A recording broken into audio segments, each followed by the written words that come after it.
You've got, in my opinion, the world's least risky asset to hold over the next century called Bitcoin. And you've got the world's most volatile, fast money market, called crypto. And they're both joined at the hip, for better or for worse, in the year 2022. Hey guys, welcome back to Library of Wealth. In today's video, we have Michael Saylor giving us an update surrounding the Bitcoin news for recent trends in the crypto space and how the market is showing an instability for cryptocurrency across the board. This is coming off the heels of an almost month-long price below $32,000. Because of this downward shift, it's also a confirmation of the dip the S&P has seen over the last month. Saylor discusses his outlook for stablecoins and regulations correlated to the crypto market. Be sure to stay till the end of the video as Michael Saylor will discuss why now is more important than ever to take time horizons so seriously and how your investment portfolio will be affected in the next bear market. Don't forget to like and subscribe. Let's get right into the video. 2 years ago, we were sitting on a bunch of cash, and that cash was losing about 10% of its purchasing power a year, and then that cash started losing 25% of its purchasing power a year. So my anxiety was maximized around April, May of 2020 when we had the K-shaped recovery, and I realized that cash is trash, everything's about to get much more expensive, and we needed a strategy. So we adopted a Bitcoin strategy. It's driven up our stock by a factor of 5.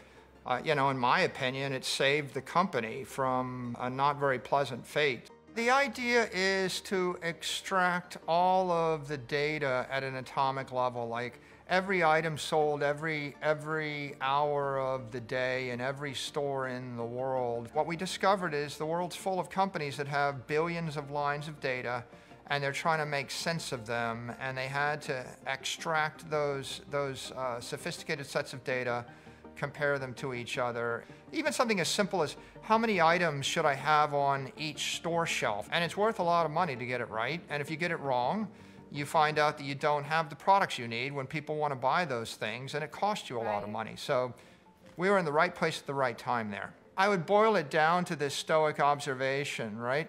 You can acquire a thing, but can you maintain the thing?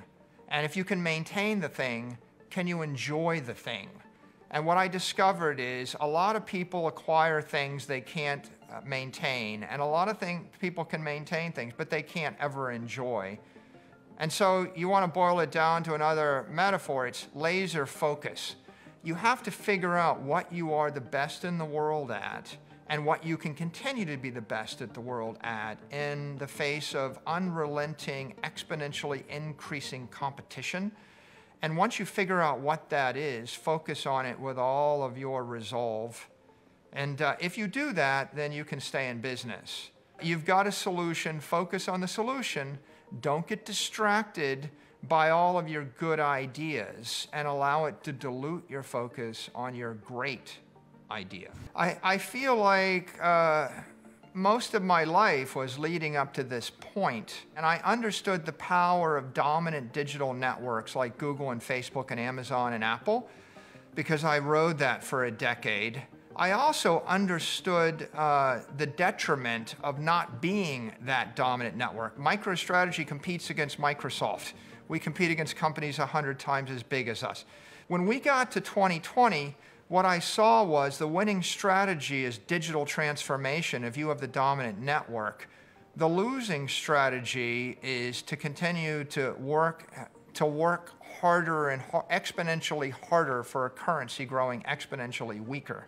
And I had a sense of the consequences if we did nothing, because I had seen the demise of 99% of my competitors, and I could see where we were headed if we stuck with the status quo. We would have to either adopt a Bitcoin strategy or sell the company, and we elected to pursue Bitcoin. Many people didn't really understand Bitcoin very well. They haven't taken the time to focus on it. Even today, I would say that 98% of the population hasn't spent 10 hours thinking hard about Bitcoin. So in the year 2020, I think most people were just ignoring it.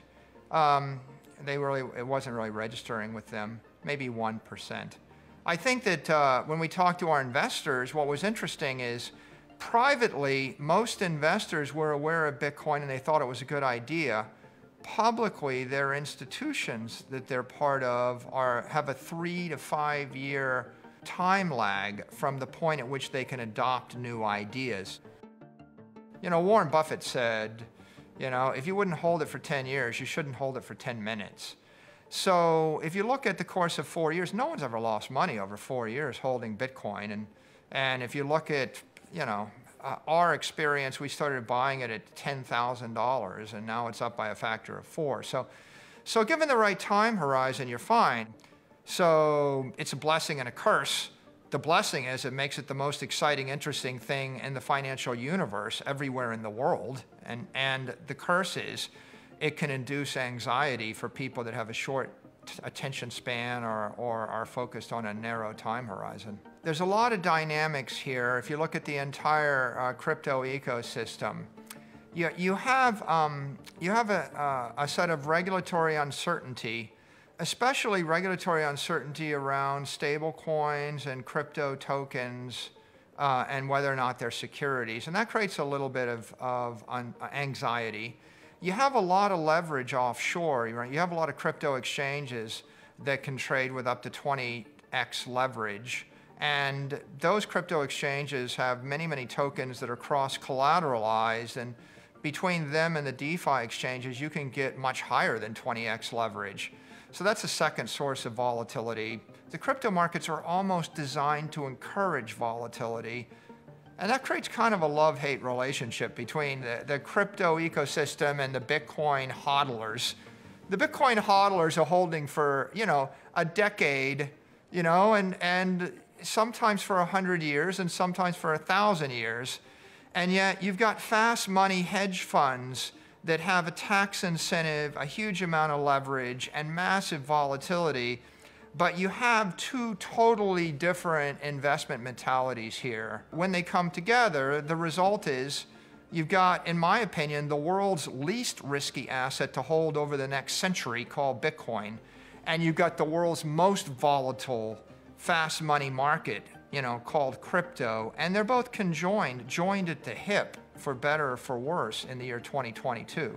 I talked to high net worth individuals, family offices, public company executives, private company owners, and they watched Bitcoin run up in 2021. And there are a lot of people that would be afraid to own it if it was going up 400% a year. But if they're staring at it and it's 40% off the all-time high and it's consolidating, and they see that it's being embraced by people like Bill Miller, by very well-respected investors. It's being embraced by the regulators. It's being embraced by senators and congressmen and public investors and public companies. They're looking at this as like a good entry point. What's really going on here at a macro level is inflation. The CPI headline inflation is 7%. Look at the Turkish lira. It's collapsing. The peso is collapsing. So there's a volatility story for a conventional investor in Manhattan that's got a portfolio of equities. But 75% of the world can't buy the S&P index. They're in Africa, Asia, South America, and if they've got their assets in banks, they're going to have them seized. They can't buy the equity. So the real story here is digital property that solves a problem that 8 billion people face. We're buying more with our cash flows. We've adopted a Bitcoin standard. That means that when we generate cash, we sweep it into Bitcoin. We've been generating, anywhere from $70 to $100 million of cash flow. So we will also buy Bitcoin with debt. We bought Bitcoin with $1.7 billion worth of convertible debt. We bought Bitcoin with a $500 million senior secured note. We also issued $1 billion worth of equity at the market, and we converted it all into Bitcoin. So combinations of cash flow, equity, debt.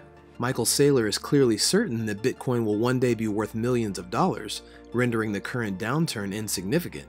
The entrepreneur claims that Bitcoin's decrease from a record high of $68,000 has no impact on his long-term outlook. Despite the fact that the value of Bitcoin has dropped, MicroStrategy has a $4 billion cash reserve. On May 29th, the bears liquidated $289 million in leveraged short holdings. As a result, they require less margin to cut the price in the near run. With this in mind, the most profitable case is a tie, which would cause Bitcoin's price to range around $31,000 before the options expire. Saylor uses the term mentally foolish, citing the well-known case of Amazon's early 2000s losses. Trying to time the market, according to Saylor, is a foolish thing to do. What do you think of Michael Saylor's comments on Bitcoin, and where do you think the price of Bitcoin will be this year? Comment down below. Don't forget to like and subscribe. This is Library of Wealth.